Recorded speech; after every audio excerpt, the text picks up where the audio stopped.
இந்த இலை வந்து எனக்கு பச்சையாகவே கிடைக்கிது. இருந்தாலும் அடிக்கடி என்னால் போக முடியாதுன்னு சொல்லிட்டு எடுத்து வீட்டில் நிழல் காய்ச்சல காய வச்சு ட்ரை ஆனவுடனே பையிலையும் டப்பாலையும் ஸ்டோர் பண்ணி வச்சுக்கிட்டேன். அரசுவதி இலை, இது நொச்சி இலை, வேப்பலை, இந்த 3 இலையும் பச்சையிலையும் நம்ம ஆவி பிடிக்கலாம். இந்த மாதிரி ட்ரை பண்ணி வச்சு இதை ஆவி பிடிச்சேங்க. அந்த பாத்திரத்தில் போட்டு தண்ணியை வச்சு அடுப்பில் கொதிக்க வச்சு ஆவி பிடிச்சேன்.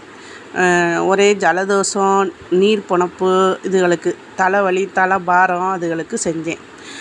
இது கூட தும்பையும் நம்ம சேர்த்துக்கலாம். இதெல்லாம் இல்லை அப்படின்னு பார்த்தீங்கன்னா மஞ்சத்தூள் போட்டு ஆவி பிடிக்கலாம். இல்லைன்னா வந்து இந்த பட்டை, கிராம்பு, ஏலக்காய் போட்டு ஆவி பிடிக்கலாம். அதுவும் இல்லைன்னா கொஞ்சம் போல் விக்ஸ் வச்சு ஆவி பிடிக்கலாம். அதுவும் இல்லைன்னா கடையில் போய் ஆவி பிடிக்கிற மெடிக்கலில் போய் ஆவி பிடிக்கிற மாத்திரைன்னு கேட்டால் கொடுப்பாங்க. அதை வச்சு ஆவி பிடிக்கலாம். அந்த மாதிரிலாம் நாங்கள் கொடுத்துருக்கோம்.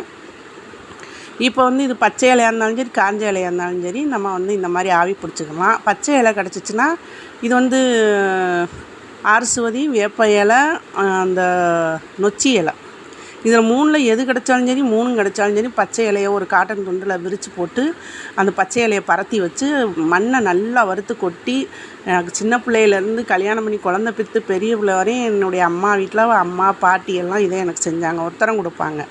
நல்லா கேட்கும். அந்த எசன்ஸ்லாம் அப்படியே இறங்கி வரும் இலையிலேருந்து. எந்த இலை கிடச்சாலும் சரி, 3 கிடச்சாலும் சரி, அந்த மாதிரி பண்ணிக்கலாம்.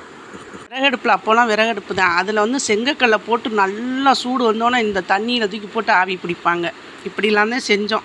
இது பச்சை இலையோ காஞ்ச இலையோ வச்சு நல்லா கொதிக்க வச்சு நமக்கு பொறுக்கிற மாதிரி உள்ள சூட்டில் வடிகட்டி தலைக்கு உடம்புக்கு குளிச்சு வரலாம். நல்லா உடம்பு வலியே கேட்கும். அது மட்டும் இல்லாமல் இது கூட புளிய இலையை சேர்த்து நல்லா கொதிக்க வச்சு சூடு தாங்குற மாதிரி டேமேஜ் ஆன கைகாலுக்கு ஊற்றி வரலாம். ரொம்ப நல்லா கேட்கும்.